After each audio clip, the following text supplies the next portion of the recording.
आराध्य देव के चरणों में वंदन। आदरणीय समणी जी, उपस्थित भाइयों तथा बहनों, हमारा आचारंग सूत्र का वाचन चल रहा है।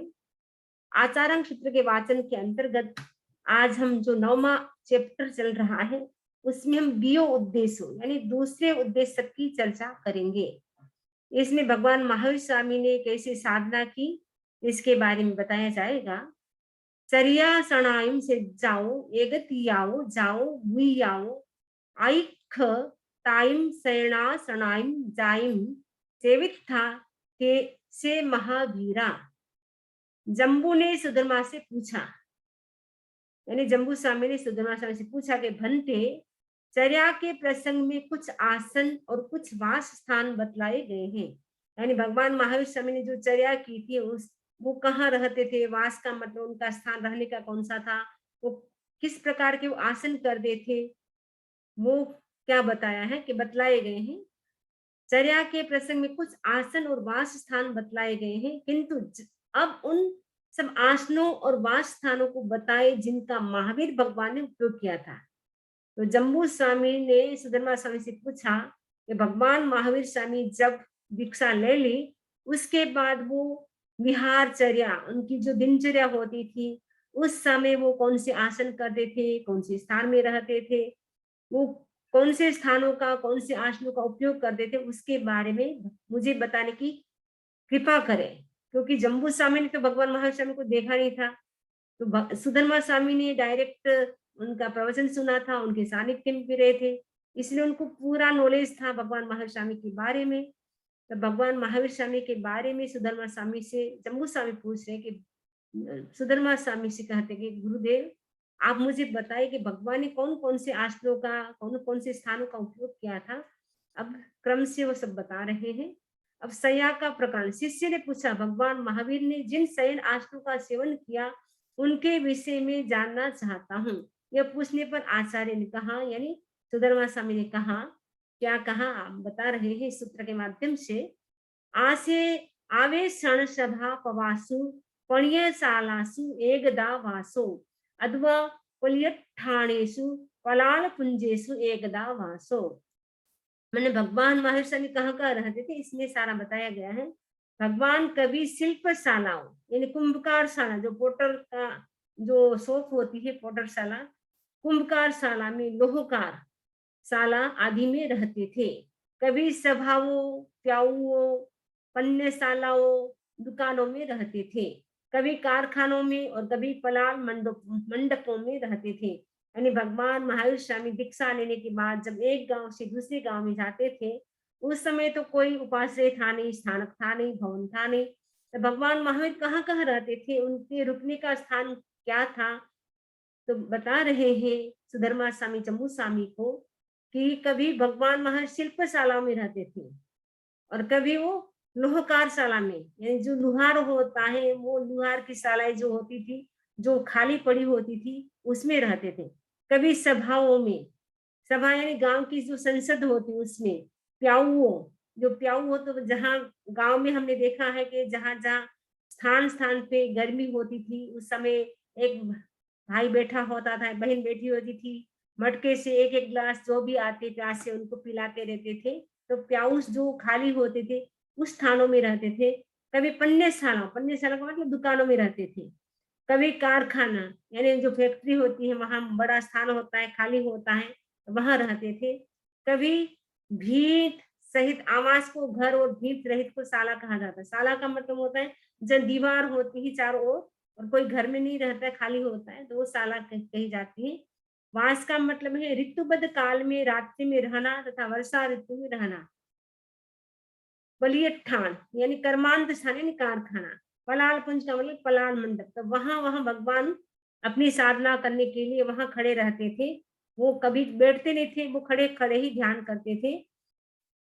आगंतारे आराम गारे गामे नगरे भी एकदा वासो सुसाणे सिंध गारे व रुक्ख मूले भी एकदा वासो। भगवान कभी कभी यात्री गृहों और कभी आराम गृहों में रहते थे, कभी गांव में रहते थे और कभी नगर में, कभी शमशान में और कभी शून्य ग्रह में रहते थे, तथा कभी कभी वृक्ष के नीचे भी रहते थे। मैंने आराम गृह जो यानी उद्यान जो गार्डन होता है उसमें रहते थे, कभी यात्री गृह यानी जो धर्मशाला होती है उसमें रहते थे, कभी गांव में रहते थे, कभी नगर में रहते थे, कभी शमशान में, और कभी शून्य गृह यानी कोई भी जहाँ रहता नहीं, एकदम भंगार घर होता है, टूटा फूटा जो एकदम खाली पड़ा होता है वह रहते थे। कभी कभी वो भी नहीं मिलता था तो वृक्ष के नीचे खड़े हो जाते थे। तो भगवान ऐसे ऐसे अपने साधना काल में कैसे कैसे स्थानों में रहे हैं अपन सोच भी नहीं सकते हैं। आगंतार का अर्थ है आने वालों का घर अर्थात यात्री गृह। यात्री गृह होते हैं, जैसे यात्री आते हैं चले जाते हैं जिसको हम धर्मशाला बोलते हैं वो। आराम गाह यानी आराम गृह यानी उद्यान। भगवान कभी गांव में और कभी नगरों में भी रहते थे। एकदा का अर्थ है ऋतुबद्ध काल में, यानी जैसे चातुर्मास काल में 4 महीना रहते थे एक स्थान पे, 6-8 महीना तो वो जहां भी लगता है यहाँ ठीक है, कोई डिस्टरबेंस नहीं है ध्यान साधना में, वहां रहते थे। अगर लगे कि किसी को डिस्टरबेंस मेरे कारण हो रहा है तो वो चले जाते थे चुपचाप, और चलते चलते भी उनका ध्यान चलता रहता था, ध्यान भंग नहीं करते थे वो। यहाँ शमशान का तात्पर्य शमशान के पार्श्ववर्ती क्षेत्र में, यानी शमशान के पास में जो गांव होते थे, क्षेत्र होते थे, वहां पे वो ध्यान करते थे। एते हिम मुनि शैणे हिम समणे आसी पते रस वासे राइम दिवम पी जय माणे अपमत्ते समाहिए जाते। भगवान साधना काल के उत्कृष्ट 13 वर्षों में इन वास स्थानों में प्रसन्न मना रहते थे। मतलब ऐसे ऐसे स्थान थे फिर भी इतने खुश रहते थे। अभी तो इतना बड़ा आपके घर बड़ा होता है तो भी आपको लगता है इतना छोटा पड़ रहा है, गर्मी लग रही है। बड़ा घर होता है तो भी लगता है कि इतना और छोटा और बड़ा चाहिए। लेकिन उस समय याद करना चाहिए कि भगवान महर्षि स्वामी कैसे कैसे स्थानों में रहते थे। हमारे तो इतना अच्छा घर तो है ना।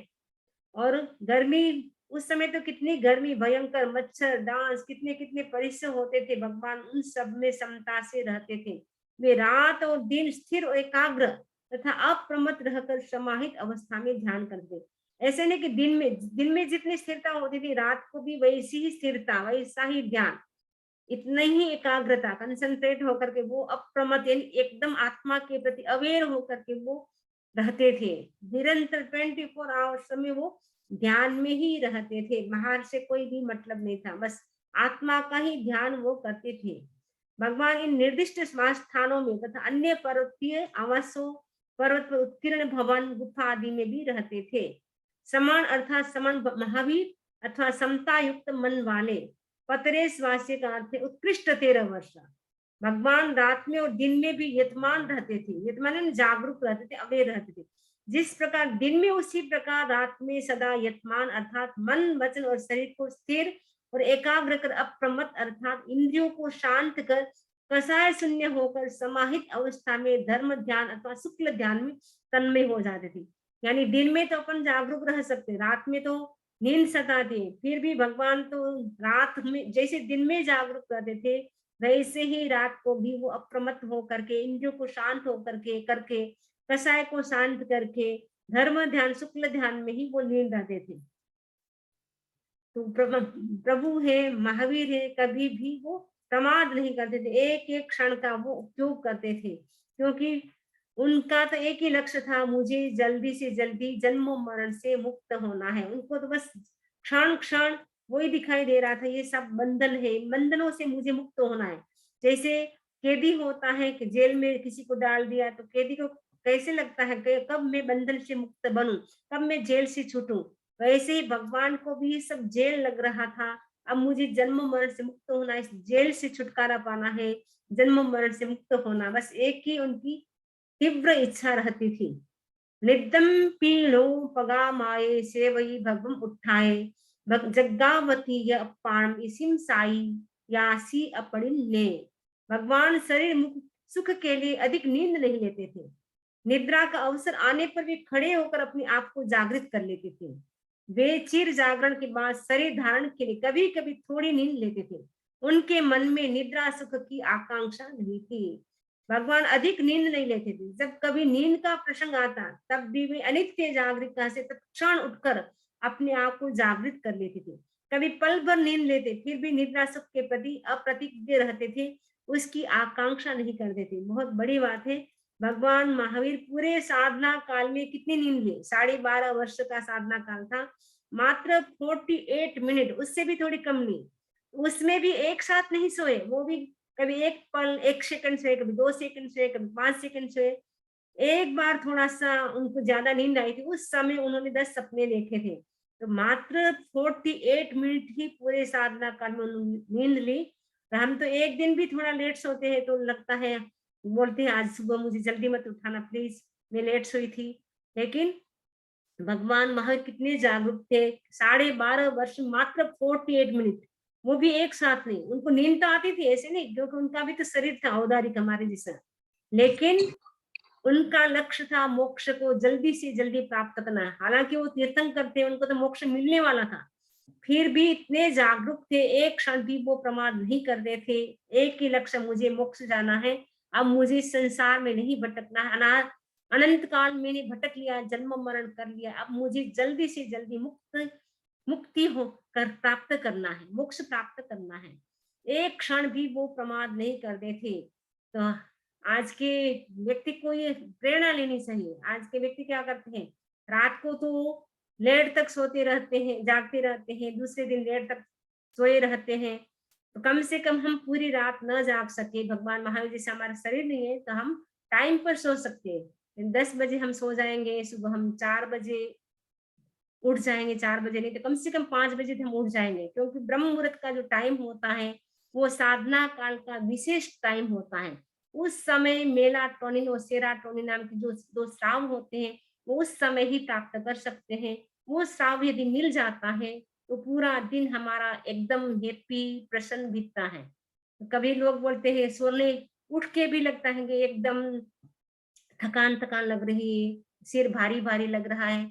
इसका मतलब है आप रात को है सही नींद नहीं लेते हैं, और हमारे ब्रेन को रेस्ट कब मिलता है, 10 बजे से 1 बजे का जो टाइम होता है, फुल रेस्ट ब्रेन को मिलता है।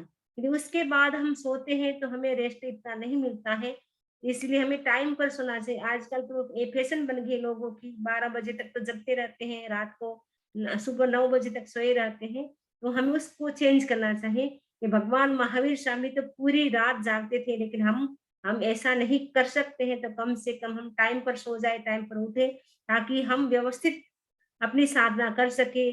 कई लोग बोलते हैं हमको टाइम नहीं मिलता है सामायिक करने का, एक्सरसाइज करने का, ध्यान करने का। तो सुबह अगर आप उठ जाते हैं, 7 बजे उठते हैं, वो यदि 5 बजे उठ जाते हैं, तो 2 घंटा एक्स्ट्रा मिल जाता है। यदि 8 बजे उठते हैं, तो 5 बजे उठने वाले उठ जाए तो 3 घंटा मिल जाएगा। तो आपको सुबह एकदम आपने कर लिया एक्सरसाइज, मेडिटेशन, स्वाध्याय, ध्यान, फिर पूरे दिन आप भले अपने परिवार के लिए, अपनी फैमिली के लिए करते रहे, अपने लिए करते रहे, तो आपको भी खुशी होगी कि देखो मैंने कुछ अपने लिए किया। वरना जब लास्ट टाइम आएगा तब हमें पश्चाताप होगा कि हमें मनुष्य जीवन मिला लेकिन हमने कुछ नहीं किया।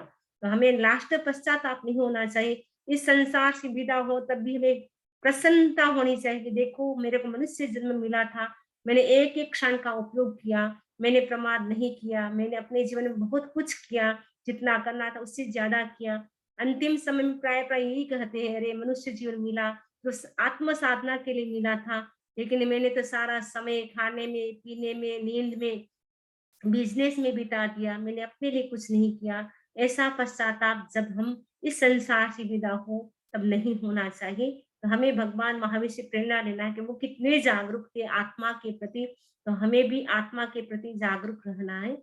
संबुज्जमाने पुनरभि आसीनसु भगवम उत्थाय ऋक्खम् एगया रावो बहिं चंकमिया मुहुक्तान तागम। भगवान पल भर की नींद के बाद फिर जागृत होकर आंतरिक जागरूकता पर ध्यान में बैठ जाते थे। पल भर यानी 1 सेकंड की नींद ली फिर वापस जागरूक हो जाते थे। कभी-कभी रात्रि में नींद अधिक सताने लगती, तब वे उपास्य से बाहर निकलकर मुहूर्त भर संक्रमण यानी वॉक करते थे, घूमते थे। फिर अपने स्थान में आकर ध्यान लीन हो जाते थे। तो नींद तो आती थी भगवान को, अपने जैसे थे मनुष्य, लेकिन वो क्या करते थे नींद को उड़ाते थे, घूमते थे उस समय। अपन तो नींद आते फटाफट सो जाते हैं, लेकिन भगवान तो क्या करते थे, घूमते थे, नींद नहीं लेते थे। भगवान पल भर की नींद लेकर भी तत्क्षण पुनः जाग जाते थे।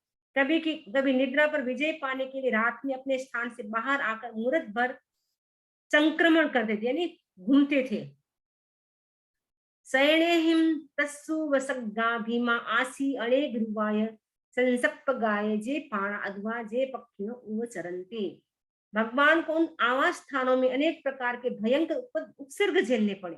मतलब ऐसे शून्य ग्रहों में रहे, ऐसे प्याऊ में, शालाओं में रहे ने, वहां पे भगवान को भयंकर उपसर्ग सहने पड़े। तो कभी सांप और नेवला काट जाते, कभी कुत्ते काट जाते, कभी चींटियां शरीर को लहलुहान कर देती, कभी डांस, मच्छर और मक्खियां सताती। फिर भी भगवान आत्म ध्यान में लीन रहते थे। इतना सब कुछ होने पर भी भगवान तो आत्म साधना में लीन रहते थे। अपने को तो चींटी भी काट जाए तो ध्यान भंग हो जाता है। ये तो कितने कितने मक्खी, मच्छर, सांप, इवन सांप काट जाना कितनी बड़ी बात है, नेवला, कुत्ते काट जाते, फिर भी भगवान तो ध्यान में ही रहते थे, ध्यान भंग नहीं होता था भगवान का। भगवान ने अपने 12.5 वर्ष की साधना काल में केवल अंतर मुहूर्त नींद ली, 48 मिनट से भी कम नींद ली, वह भी एक बार में नहीं किंतु अनेक बार में। वे लेटते नहीं थे, 12.5 वर्ष तक कब लेटे नहीं, कितनी बड़ी बात है। खड़े खड़े या बैठे बैठे पल भर के लिए झपकी ले लेते, बस खड़े खड़े ऐसे, बस इतना सा ले लिया, फिर ध्यान में लग जाते। अष्टग्राम में उन्होंने कुछ क्षणों की नींद ली थी, उसमें उन्होंने 10 स्वप्न देखे थे। भगवान की साधना के मुख्य 3 अंग थे। 3 अंग कौन से थे? पहला था आहार संयम, सेकंड इंद्रिय संयम और थर्ड निद्रा संयम। ये 3 इनकी साधना का मेन अंग थे। वे आंतरिक अनुभूति की सरसता के द्वारा आहार संयम या रस संयम करते थे। वे आत्मदर्शन की तन्मयता के द्वारा इंद्रिय संयम करते थे। वे ध्यान के द्वारा निद्रा संयम करते थे। ग्रीष्म और हेमंत में नींद अधिक सताती थी, उस समय भगवान संक्रमण के द्वारा उस पर विजय पाते थे। भगवान महावीर के उपसर्गों की इस प्रकरण में मनुष्य और तिरंज संबंधी उपसर्ग निर्दिष्ट है। देवकृत उपसर्गों का यहाँ कोई उल्लेख नहीं है। यानी ऐसे तो कहा जाता है भगवान महेश स्वामी को देव, मनुष्य, तिरंज तीनों प्रकार के उपसर्ग आए, देव के द्वारा भी आए, यानी संगम देव ने और भी कई देवों ने दिए होंगे। तो संगम देव का तो उल्लेख आता ही है, एक रात्रि में 20 मारणांतिक कष्ट दिए थे। तो देवता ने भी भगवान को परेशान किया, उपसर्ग दिए। पशु पक्षी तो करते ही थे, मनुष्य भी करते थे। तो तीनों प्रकार के भगवान को कष्ट सहन करने पड़े। अदु कुचरा उचरंती गाम रक्षाय सत्ति हत्थाय अदुगाम्य उसग्गा इत्थि एगत्या पुरुषाय। सुने घर में ध्यान करते तब उन्हें चोर या पारदारिक सताते। जब वे तिराहे चौराहे पर ध्यान करते तब हाथ में भाले लिए हुए ग्राम रक्षक उन्हें सताते। भगवान को कभी स्त्रियों और कभी पुरुषों के द्वारा कृत काम संबंधी उपसर्ग सहने होते थे। जो बुरे आचरण करते हैं वे कुचर कहलाते हैं। चोर, पारदारिक आदि कुचर होते हैं। उपचरती का अर्थ है समीप आना। कभी हाथ में भाले लिए हुए ग्राम रक्षक तथा चोरों को पकड़ने वाले चोर ग्रह चोर की आशंका से भगवान के समीप आते थे। अथवा कभी स्त्रियों द्वारा कृत और कभी पुरुषों द्वारा कृत ग्राम्य धर्म यानी काम संबंधी उपसर्ग भगवान को हुए। इसका संवाद उपदेश है, तो काम भोगों के आनंद से उदासीन बन, स्त्रियों में अनुरक्त मत बन। क्योंकि भगवान का रूप इतना सुंदर था तो भगवान के रूप को देख करके स्त्री आकर्षित हो जाती थी, उनसे प्रार्थना करती थी भोग की। लेकिन भगवान तो ध्यान में मस्त रहते थे। जब वो सुनते नहीं थे, ध्यान में रहते थे, तो स्त्रियां एकदम गुस्से में आ जाती थी, उनको गालियां देती थी। फिर जब वो स्त्रियों की जो पति होते थे उनको पता चलता था कि इसने हमारी स्त्रियों को बिगाड़ा है, तो वो भी आ जाते और भगवान को मारते पीटते कि आपने हमारी स्त्रियों के साथ ऐसा गलत व्यवहार किया है कि हमारी स्त्रियों को आपने फंसा दिया है अपने जाल में। ऐसे ऐसे लोग भगवान को कष्ट देते थे बिना मतलब। यह लोई आइम पर लोई आइम भीमाइम अनेक रूपाइम अविसुभ्भे गंधाइम सद्दाइम अनेक रूपाइम। भगवान ने मनुष्य तिरंज संबंधी नाना प्रकार के भयानक कष्ट सहन किए। वे अनेक प्रकार के सुगंध और दुर्गंध तथा प्रिय और अप्रिय शब्दों में संतुलित रहते। कोई कुछ भी बोले लेकिन भगवान तो एकदम समता की प्रतिमूर्ति थी, समता में ही लीन रहते थे। न किसी के प्रति राग न किसी के प्रति द्वेष करते थे। अहिया सये सया समये फासाई निरूरुवाई अरिंग रिंग अभिभूय रियई महान अब अबहुवाई। उन्होंने अपनी समीचीन प्रवृत्ति के द्वारा नाना प्रकार के स्पर्शों को झेला। स्पर्शों का मतलब कष्ट को झेला। ये संयम में होने वाली अरति और असंयम में होने वाली रति को अभिभूत कर चलते थे। यानी जो भी संयम में उनको कभी अनुकूलताएं मिलती थी, कभी प्रतिकूलताएं, लेकिन उन सबको अभिभूत और पराजित कर कर चलते थे। वे प्राय मौन रहते थे, आवश्यकता होने पर ही कुछ कुछ बोलते थे। ऐसे प्रायः 12.5 वर्षों में वो मौन ही रहते थे। कभी कुछ बोलते थे, बस इतना सा बोलते, मैं भिक्षुक हूँ। या कभी भिक्षा के लिए जाते तो वो थोड़ा बहुत गोष्ठी के संबंध में बोलना होता तो बोलते, बाकी पूरा ही कंप्लीट वो मौन ही रखते थे।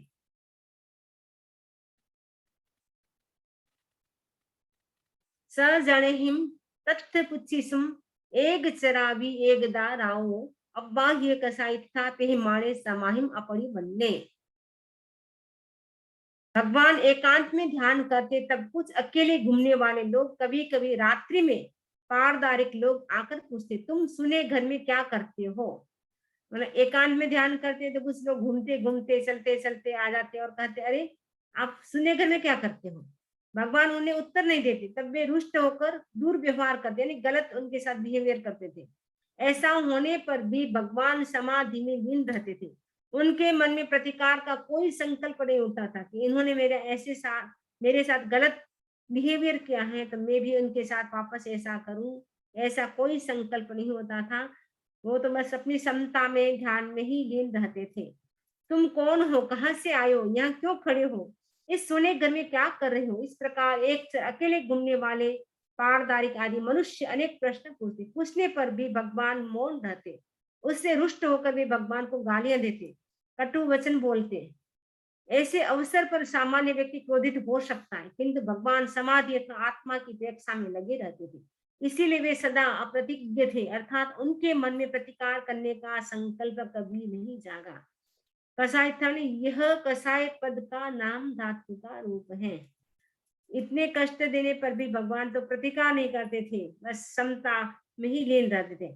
अयमंतरंसी को एक अहमंसिति भिक्खु अहट्टु अयमुत्तमेशे धम्मे तुसीणीये स कसा ये नाती।